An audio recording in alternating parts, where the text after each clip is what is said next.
The single can be seen as the loneliest boat, but when you're in the single, you actually realise there's a huge amount of support around you. In the crew boats, you tend to sort of just rely on the guide next to you, the one in front and the one in behind you.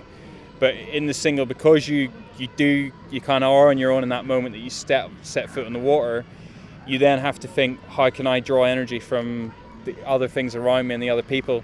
And I've become very aware that in some respects, I always try to hope to have more people on my single than any of the other single scullers have in their boat. The Olympics is, it's the pinnacle for us in rowing. But to have an Olympics at your home, a venue that's only just down the road from you, is very, very special. The thing that really triggered me off was when I stood on the podium. Where I stood, I looked up into the friends and family grandstand, and my mum and my dad and my wife were there. And as much as, we as Olympians, we as athletes sacrifice, especially in the sport of rowing, which isn't, it's not as mainstream as a lot of other sports. We don't get paid, huge sums of money or anything there. It's purely for the passion and for, your own individual reasons. And as hard as it had been for me, things that I'd given up, they'd given up just as much. And for them to be able to see me, fulfill a dream of my own, that was very special to me. So it was, and to share that with them at that moment. I had a good start in Dorney, getting a silver medal, but then I faded throughout Henley Royal Regatta and then on towards Lucerne. Coming in sixth just wasn't where I really wanted to be. I still wanted to be in the medals. Bit disappointed with that, but we've worked hard, and we're here and we're fit and we're strong and we're ready to go.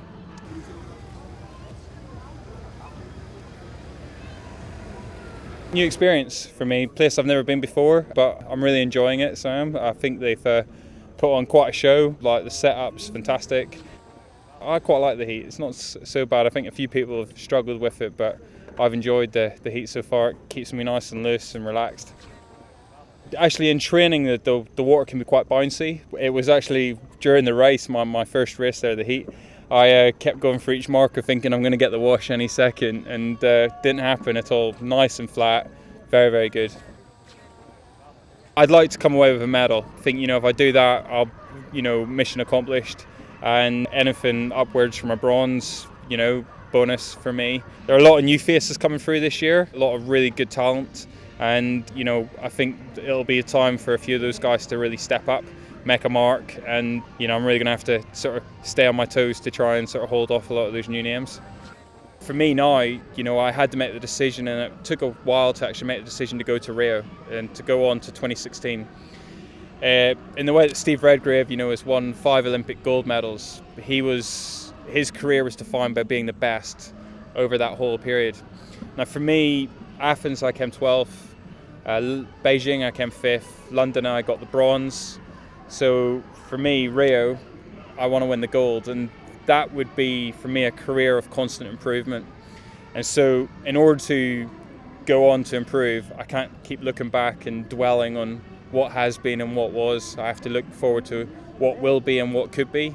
And so now I'm trying to plan everything towards Rio and doing the best that I can do there.